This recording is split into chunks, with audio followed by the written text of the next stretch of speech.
जब एक बार मैं छोटा था तो उस वक्त में स्कूल में एक दिन एक बच्चे ने मुझसे कहा कि ये गुड फ्राइडे क्यों आप मनाते हैं, क्या रीज़न है। और उसने कहा कि उस दिन तो यीशु मसीह क्रूस पर चढ़े थे और ये गुड बात थोड़ी ना है। उसने कहा तो उसको गुड क्यों कहते हैं, गुड फ्राइडे क्यों कहते हैं। मैं भी बड़ा सोच में पड़ गया, बच्चा था, नहीं जानता था कि जवाब क्या देना है। मैंने बात तो बड़ी पते की है कि यीशु मसीह जो है वो क्रूस पर मर रहा है और हम सब जो है वो गुड फ्राइडे कह रहे हैं। लेकिन बाद में धीरे धीरे करके, क्योंकि परमेश्वर ने इकलौते पुत्र को हमारे लिए बलिदान कर दिया था ताकि जो कोई उस पर विश्वास करे वो नाश ना हो वरन अनंत जीवन पाए।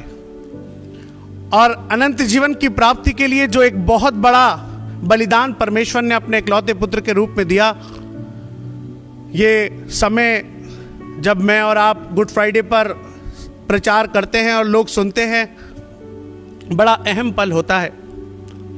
अगर हम बातचीत करें इस 5वें कलमे की, जो आप सबको पता है, बहुत ज़बरदस्त चीज़ इस वक्त में मैं और आप सीखने वाले हैं। जब यीशु मसीह के मुख से निकला कि मैं प्यासा हूं, और प्यास की अगर बातचीत करें तो एक लंबा समय हो गया है कि यीशु मसीह को पानी नहीं मिला है। अगर हम बात करें कि फसह का पर्व जब यीशु मसीह ने बनाया, उस शाम में जब वो पकड़वाया गया और यहूदा इस्करियोती ने 30 सिक्कों में यीशु मसीह को जब पकड़वा दिया, बताते हैं कि पूरी रात यीशु मसीह पर ताड़नाएं होती रहीं। पूरी रात यीशु मसीह को सताया गया। यीशु मसीह को अलग अलग स्थानों पर लेकर जा रहे थे और ले जाने का तरीका भी बड़ा खराब था। कोई उसको मार रहा है, कोई कुछ कर रहा है। और इस वक्त में अगर देखें तो जब इंसान की जो अति पावर में है, जिसने अपने जीवन में बड़े बड़े आश्चर्य कर्म किए हैं, वो इस वक्त में हताश है, कुछ नहीं कर रहा है, क्योंकि वो अपने पिता की इच्छा पूरी करने आया था। अगर हम देखें कलाम में तो यीशु मसीह ने एक बात कही कि क्या मैं अपने पिता से कहूं तो वो 12 टोलियां स्वर्गदूतों की नहीं भेज देगा मुझे बचाने के लिए।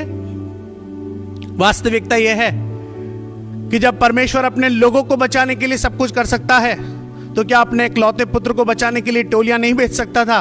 भेज सकता था। लेकिन अगर वो यीशु मसीह क्रूस पर कुर्बान नहीं होता तो मेरे और आपके पापों की क्षमा नहीं होती। और एक बहुत बड़ा कॉन्सेप्ट है जिसके तहत यीशु मसीह मेरे और आपकी खातिर क्रूस पर चढ़ा। और बताते हैं इस शाम से लेकर अब ये वक्त आ चुका है, ये दोपहर का वक्त आ चुका है, यीशु मसीह क्रूस पर है। इस समय बहुत तेज धूप हो रही है, हालात खराब हैं। और बताते हैं कि उस शाम से इस वक्त तक यीशु मसीह को पानी नहीं दिया गया है। और ऐसे हालातों में जब यीशु मसीह अपने जीवन में उन सब बातों को संबोधित कर रहा है और पहला कलमा मैंने और आपने सुना, मैंने और आपने बहुत सी चीज़ों को उसमें सीखा। और हम जानते हैं पहला कलमा, हे मेरे पिता तूने क्षमा किए क्या कर रहे हैं। और जब क्षमा की प्रार्थना की गई है, क्षमा मांगी गई है, मुझे बहुत खुशी होती है कि अक्सर लोग क्षमा की बातचीत करते हैं लेकिन क्षमा नहीं कर पाते हैं। क्षमा का शब्द तो इस्तेमाल करते हैं हम लोग, रोज दुआओं में भी इस्तेमाल करते हैं कि जिस प्रकार हम अपने अपराधियों को क्षमा करते हैं, तू भी हमारे अपराधों को क्षमा कर। लेकिन वास्तविकता यह है कि कई बार कुछ लोग ऐसे दिल में होते हैं जिनको क्षमा करने के लिए हम किसी भी रूप में तत्पर नहीं होते। कुछ लोग ऐसे होते हैं जिनको हम कहते हैं चाहे सबको माफ कर देंगे लेकिन इसको माफ नहीं करेंगे। ये तो पक्का मेरी निगाहों में समाया हुआ है और वक्त आने पर बता देंगे कि हम इससे कितनी दुश्मनी रखते हैं। लेकिन यकीन मानिएगा कि आपका यीशु मसीह वो है जो क्षमा देता ही नहीं है वरन करके दिखाता है। जैसा पहला कलमा बोला कि हे पिता इन्हें क्षमा कर क्योंकि ये नहीं जानते कि ये क्या कर रहे हैं, दूसरे ही पल में यीशु मसीह ने क्षमा को साबित कर दिया। और क्षमा को साबित कैसे किया?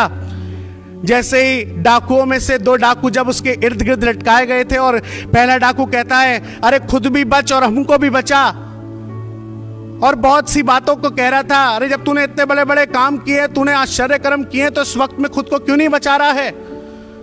यीशु मसीह ने कोई जवाब नहीं दिया।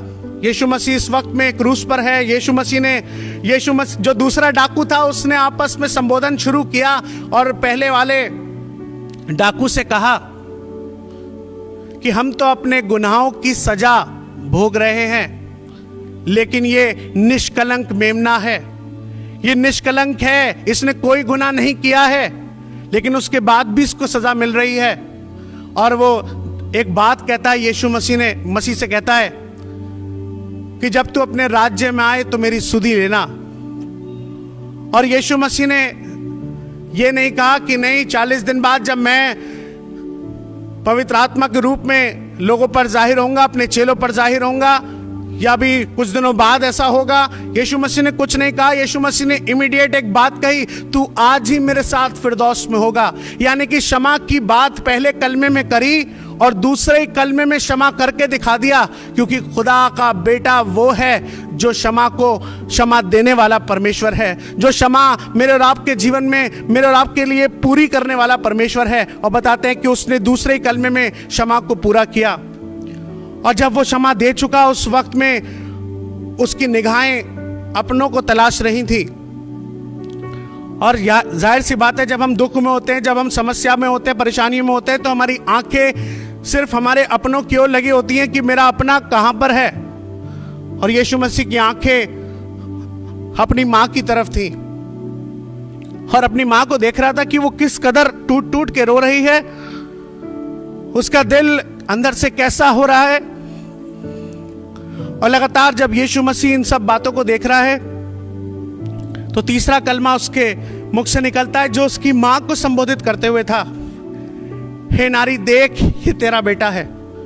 जो आज तेरा बेटा जो क्रूस पर क्रूसिफाइड हो रहा है, वो तेरे लिए सारा प्रिपेयर करके जा रहा है, सारी चीजें तेरे लिए प्रोवाइड करके जा रहा है, और तेरे साथ में कुछ लोगों को ऐसा छोड़ जाऊंगा जो मां तेरी सहायता करेंगे, तेरी मदद करेंगे। और ऐसी अवस्था में यीशु मसीह अपने आप को क्रूस पर है, और क्रूस पर होते हुए भी उसको अपनी मां की चिंता है, क्योंकि उम्र के इन 33 सालों में उसकी मां से उसका वो लगाव रहा है जो मैंने और आपने देखा है कि जब जब उसकी मां ने उससे कुछ कहा है, उसने पूरा किया है। जब उसकी मां ने कहा तो उन्हें पहला आश्चर्य कर्म करके दिखाया। बताता है कि उस वक्त में वक्त नहीं था जब कानाए गलील में जब वो आश्चर्य कर्म करने पर था। बताता है कि कहता है भी मेरा वक्त नहीं है, लेकिन अपनी मां की बात को टाला नहीं, उसने आश्चर्य कर्म करके दिखाया। क्यों? क्योंकि खुदा का बेटा था और आश्चर्य कर्म करने में सामर्थ्य था।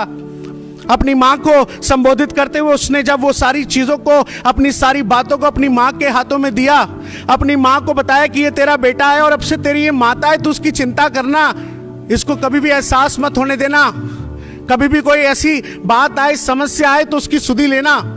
और इन सब बातों को करने के बाद चौथा जो मैंने और आपने अभी बहुत खूबसूरत तरीके से उसको रिसीव किया है, जाना है, और वो कहता है जैसे ही वो अपना फिजिकल ड्यूटी पूरी कर चुका, जैसे उसने अपनी मां की तरफ से सारी बातों को संबोधित कर चुका, तभी उस वक्त में मां को संबोधित करने के बाद वो जगत के पापों को अपने ऊपर ले लेता है। और जैसे उसने सारे जगत के पापों को अपने ऊपर लिया, क्योंकि जहां पाप एंटर करता है वहां पवित्र आत्मा ठहरती नहीं है।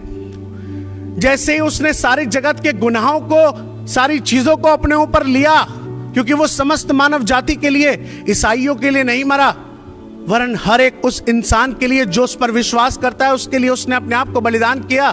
और जैसे उसने सबके पापों की क्षमा के लिए अपने आप का बलिदान किया। बलिदान आप लोगों ने कई मर्तबा सुने होंगे। अगर आज बातचीत करें तो आज भी बहुत से बलिदान होते हैं, और बलिदान कोई बकरे का बलिदान करता है, तो कोई ऊंट का बलिदान करता है, कोई किसी जानवर का, कोई किसी पक्षी का बलिदान करता है। और बलिदान करने के बाद नियम होता है कि जो गुनाह जो पाप हमारे जीवन से हुए हैं बलि करने के बाद वो सब मिट गए, लेकिन पता है यीशु मसीह ने किसी बकरे को नहीं, किसी भेड़ को नहीं, किसी ऊंट को नहीं, किसी परिंदे को नहीं, वरन अपने आप को आपके पापों के लिए कुर्बान कर दिया। क्योंकि अगर कोई कुर्बानी बाकी थी तो वो यीशु मसीह की कुर्बानी थी, जिसने अपने आप को दे दिया। और जैसे उसने पाप को लिया, पाप एंटर हुआ, वैसे ही वो पवित्र आत्मा जो यीशु मसीह को 30 साल की उम्र में यूहन्ना बपतिस्मा दाता ने जब उसे बपतिस्मा दिया था, और कबूतर की नाई जो पवित्र आत्मा उस पर ठहर गया था, वो आत्मा जो यीशु मसीह के साथ में रहा करती थी, वही आत्मा उसको जंगल में ले गई ताकि इब्लीस से उसकी परीक्षा हो। ये वही आत्मा है जिसमें यीशु मसीह रहकर बड़े आश्चर्य कर्म किया करता था। ये वही आत्मा है जिसके मार्फत अंधों ने आंखें पाई, लंगड़ों ने चलना सीखा, मुर्दे जिंदा हो गए। ये उस आत्मा की सामर्थ्य में हुआ करता था। और इसी आत्मा की अगर बातचीत करें तो अब ये आत्मा उसके शरीर को छोड़कर निकल रही है।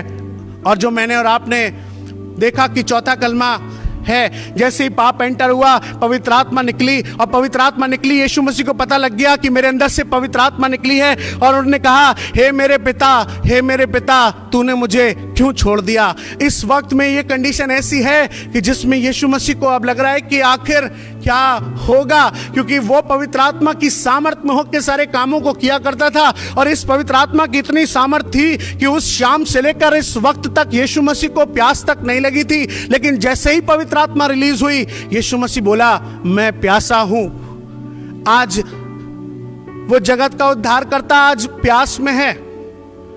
वो उद्धारकर्ता जिसने सामरी स्त्री से कहा कि जिंदगी का पानी तो मैं हूं, जो मुझ में से पीता है वो कभी प्यासा ना होता है। जिसने सामरी स्त्री को संबोधित किया, जिसने जल की धाराएं बहाई, जो बड़े बड़े आश्चर्य कर्म करने में सामर्थ्य था, जिसका पिता जो था वो अगर चट्टान पर अपने लोगों के मार्फत छड़ी पड़वा दे तो पानी निकल आता था। वो पिता जो अपने लोगों के मार्फत, मूसा के मार्फत जब लाल समुंदर पे लाठी पड़वाता था तो वो 2 भाग हो जाती थी। पानी की बातचीत करें, अगर कड़वा पानी भी होता था तो यीशु मसीह की सामर्थ में उस वक्त में भी यीशु मसीह मौजूद था। बड़े आश्चर्य कर्म यीशु मसीह ने देखे अपनी निगाहों से। और उस वक्त में आज खुद यीशु मसीह कह रहा है कि मैं प्यासा हूं। अगर एक प्रार्थना करता ना तो बादल घिर के आ जाते, एक प्रार्थना करता ना तो बारिश पड़नी शुरू हो जाती, एक प्रार्थना करता ना तो खुदा के स्वर्गदूत उसके लिए पानी लेकर आ जाते। लेकिन पता है, मेरे और आपके पापों की खातिर उसने अपनी उन सारी चीजों को एक तरफ रख दिया, अपनी मानवता में रहकर उस प्यास को सहा और बोलता है कि मैं प्यासा हूं। कहता है मैं प्यासा हूं। अगर बात करें तो चेले भी इस वक्त में देख रहे हैं, वो जानते हैं कि यीशु मसीह वो है जिसने पानी को अगर डांट दिया तो पानी थम गया, आंधियों को डांट दिया तो आंधियां थम गई। यीशु मसीह बहुत बड़ा आश्चर्य कर्म करने वाला पिता था। लेकिन उस वक्त में वो मेरे और आपके पापों की खातिर जब क्रूसीफाइड हो रहा था तो वो कुछ भी नहीं कह रहा था। वो उस मौत को अपने जीवन में रिसीव कर रहा था, क्योंकि इसके बाद आपके जीवन में एक अद्भुत योजना यीशु मसीह पूरी करने जा रहा था। हम बताते हैं कि जैसे उसने इस प्यास के विषय में बोला, इस प्यास के विषय में बातचीत करी, तो अगर मेरे साथ में आप निकालें जो यूहन्ना रचित सुसमाचार और उसका 19वां अध्याय मुझे और आपको मिलता है, यूहन्ना रचित सुसमाचार और उसका 19वां अध्याय और उसके कुछ पद आपके समक्ष पढ़ूंगा, जहां 28वें पद में यूं लिखा हुआ है कि इसके बाद यीशु ने यह जानकर कि अब सब कुछ पूरा हो चुका है, लिखा है इसलिए कि पवित्र आत्मा में जो कहा गया वह पूरा कहा, मैं प्यासा हूं। और बोलता है कि मैं प्यासा हूं, आज मुझे प्यास है। और आज यकीन मानिएगा, अगर आज यीशु मसीह की प्यास है तो वो आपके धर्मी बनने पर पूरी होती है। आज अगर उसकी प्यास आप मिटाना चाहते हैं तो अपने जीवन से अच्छे काम करके करिएगा। आज अगर उसकी प्यास मिटाना चाहते हैं तो अपने जीवन से यीशु मसीह की आज्ञाओं को फॉलो करके करिएगा, क्योंकि अगर आपने अपने जीवन में अच्छे काम किए तो आप उसकी प्यास बुझाते हैं, और अगर आपने अपने जीवन में वो काम किए जो यीशु मसीह के खिलाफ हैं तो यकीन मानिएगा आप उसको और प्यासा करते हैं। आज यीशु मसीह नासरी मेरे और आपके लिए आज भी तत्पर है।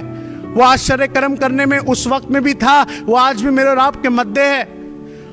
अगर हम बात करें तो वो हमारा सहायक है, वो हमारा पिता है और हमारी सहायता करता है।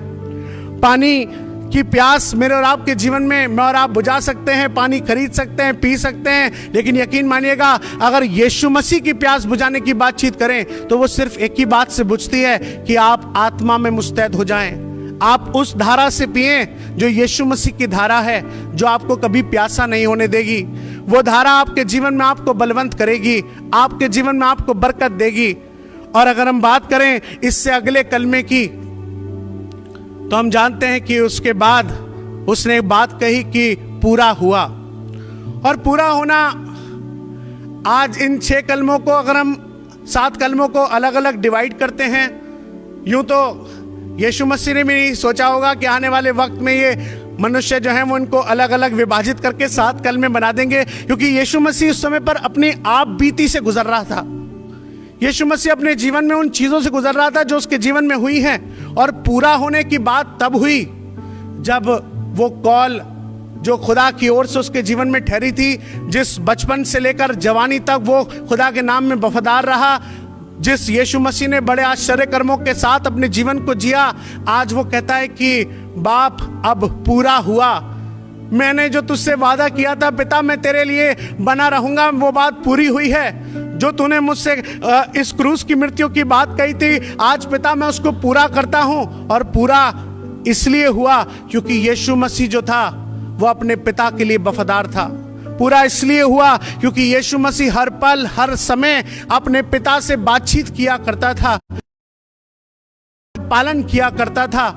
और इस पिता में होकर जब वो बोलता है पूरा हुआ, यकीन मानिएगा पूरा हुआ जब से लेकर अब तक की बातचीत करी जाए तो अगर कलाम में आप देखें तो हम देखते हैं कि अलग अलग पार्ट्स में कलाम डिवाइड है।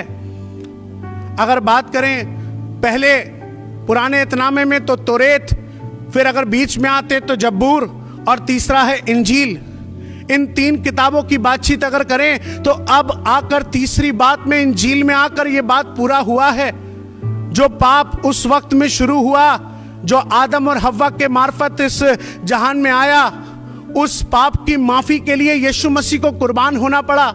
जो पाप जो गुनाह आदम और हव्वा ने अपने जीवन में किया, जो सजा उनको मिलनी थी, बताते हैं कि इस वक्त में यीशु मसीह ने पूरी की। वो इसलिए पूरी की क्योंकि अगर यीशु मसीह धरती पर ना आता तो शैतान बार बार उस जगह पर जाता, और वो गया। मैंने और आपने कई मर्तबा देखा। कैसे देखा? अगर हम कलाम में देखते हैं तो अय्यूब की पुस्तक में हमें मिलता है, अय्यूब की पुस्तक में लिखा है कि एक दिन परमेश्वर के पुत्र उसके सामने उपस्थित हुए और उनके बीच शैतान भी आया। और जब शैतान आया तो यीशु खुदावन ने उससे पूछा कि तू कहां से आता है? उसने कहा पृथ्वी पे घूमता घामता और डोलता डालता आया हूं। तब खुदा बाप ने कहा कि क्या तूने मेरे दास अय्यूब पर ध्यान दिया कि उसके तुल्य खरा, सीधा और मेरा भय मानने वाला और बुराई से दूर रहने वाला और कोई नहीं है? शैतान का तुरंत जवाब था कि अय्यूब क्या परमेश्वर का भय बिना लाभ के मानता है? तूने तो उसके घराने को आशीषित किया है, तूने तो उसके खत्तों को बरकत दी है, तूने तो उसके जीवन में सब कुछ ठहराया है, अच्छी खेती बाड़ी दी है, अच्छे जानवर दिए हैं, अच्छे बच्चे दिए हैं। कहता है एक बार तू अपना बाड़ा हटा ले और उसकी चीजों को ले ले, तब वो देख तेरे मुंह पे तेरी निंदा करेगा। खुदा बाप ने कहा जो कुछ उसके पास में है वो सब तेरे हाथ में है, केवल उसके शरीर को छोड़ देना। और बताते हैं कि शैतान इमीडिएट आया क्योंकि बाड़ा हट चुका था और अय्यूब के जीवन में उसने बहुत सी समस्याओं को क्रिएट किया। उसका खेत खलियान, उसकी सारी चीजें जाती रहीं और बताते हैं कि उसकी औलादें भी मर गईं। और उस वक्त में जब वो औलादें मरी, 10 औलादें मरना किसी भी इंसान के बस की बात नहीं है कि उसकी 10 की 10 औलाद खत्म हो जाएं। और उसके बाद वो दुख में होकर एक बात कहता है जो बहुत खूबसूरत कलाम में बात लिखी है। उसने बागा फाड़ा, सर मुंडाया और कहा कि परमेश्वर ने दिया, परमेश्वर ने लिया, परमेश्वर का नाम मुबारक हो। अय्यूब अब तक धर्मी बना हुआ है, अब तक खुदा की बातों में आज्ञाकारी है और कह रहा है कि खुदा बाप ने दिया था, खुदा बाप ने ले लिया, खुदा बाप का नाम मुबारक हो। बताते हैं इसके कुछ ही दिनों बाद एक दिन फिर परमेश्वर के पुत्र उसके सामने उपस्थित हुए, उनके बीच शैतान फिर आया। और शैतान जब आया तो खुदा ने फिर शैतान से पूछा, तू कहां से आता है? उसने कहा, पृथ्वी पे घूमता घामता और डोलता डालता आया हूं। उसने कहा, क्या तूने मेरे दास अय्यूब पर ध्यान दिया कि उसके तुल्य खरा, सीधा और मेरा भय मानने वाला और बुराई से दूर रहने वाला और कोई नहीं है? वरन तूने मुझे विवश किया कि उसका सत्यानाश हो, लेकिन उसके बाद भी वो अपनी खराई पर बना हुआ है। शैतान ने जवाब दिया, खाल के बदले खाल, लेकिन प्राण के बदले मनुष्य अपना सब कुछ दे देता है। एक बार तू उसके शरीर को छू, तब वो तेरे मुंह पे तेरी निंदा करेगा। खुदा बाप ने कहा, उसका शरीर भी तेरे हाथ में है, केवल उसके प्राणों को छोड़ देना। और शरीर हाथ में आने के बदौलत ही आज कई बार मैं और आप दुर्बलताओं के शिकार होते हैं। आज कई बार मैं और आप मुसीबतों के शिकार होते हैं। आज कई बार मेरे और आपके जीवन में समस्याएं आती हैं। आज बीपी बढ़ जाता है, आज शुगर सताती है, आज डायबिटीज हो जाती है, आज दुनिया के रोग मेरे और आपके शरीर पे होते हैं, क्योंकि इस दुनिया में रहते हुए हमें शैतान की चीजों का सामना करना पड़ता है। लेकिन शैतान का सामना करते करते जब शैतान उस वक्त में अय्यूब के पास दोबारा आया और खुदा बाप ने कहा था कि केवल उसके प्राणों को छोड़ देना, उसने उसके शरीर पर बड़े बड़े फोड़ों से पीड़ित कर दिया। और ऐसे फोड़ों से पीड़ित किया जो उसके सहने से भी बाहर थे, उसके फोड़े फटा करते थे। वो एक ठीकरा लेकर राख पर बैठ गया और अपने आप को सलाया करता था, अपने आप को खुजाया करता था। और उस वक्त में उसकी बीवी ने उससे कहा कि अब तो खुदा को कोस दे, अब तो कुछ गलत कह दे। उसने कहा कि जब हम खुदा से सुख लेते हैं तो क्या हम दुख ना लें?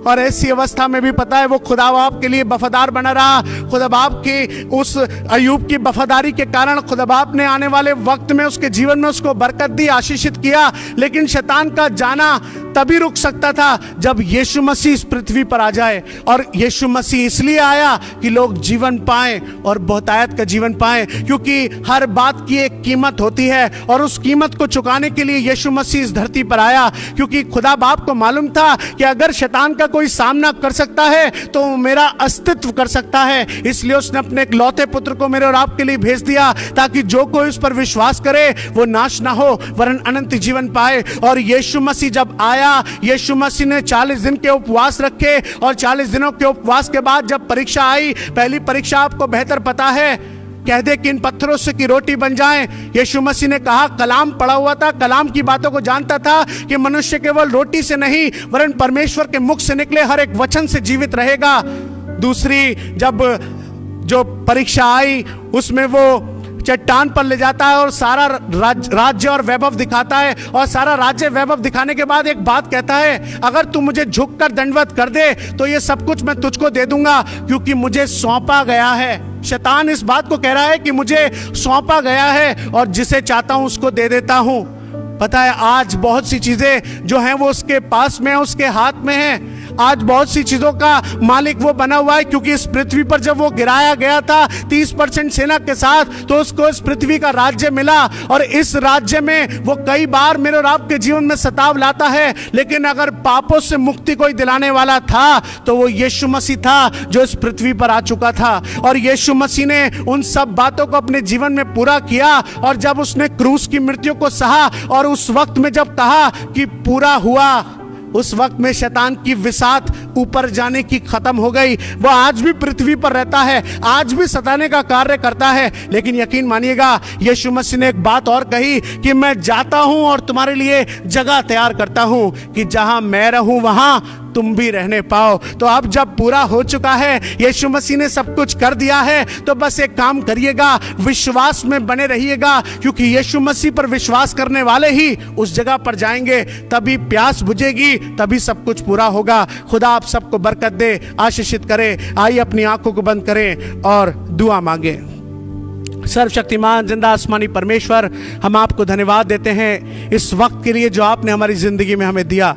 प्रभु हम दुआ करते हैं कि आपका अनुग्रह हमारे जीवन पर और मौजूद हर एक जीवन पर बना रहने पाए, और इस गुड फ्राइडे पर मेरे प्रभु जब हमने इस बातों को सीखा है कि प्रभु आपके नाम में वफादारिता है, आपके नाम में सामर्थ्य है और आपके नाम में जो बना रहता है वो अपने जीवन में बरकतों को पाता है। प्रभु होने दीजिए आपकी असीम बरकतें, आपकी कृपा लोगों के जीवन पर बनी रहने पाए। हम आगे के पूरे समय को अपने लोगों को आपके समक्ष देते हैं और ये प्रार्थना अपने उद्धारकर्ता प्रभु यीशु मसीह के नाम से मांगते हैं, आमीन। इस वक्त में हम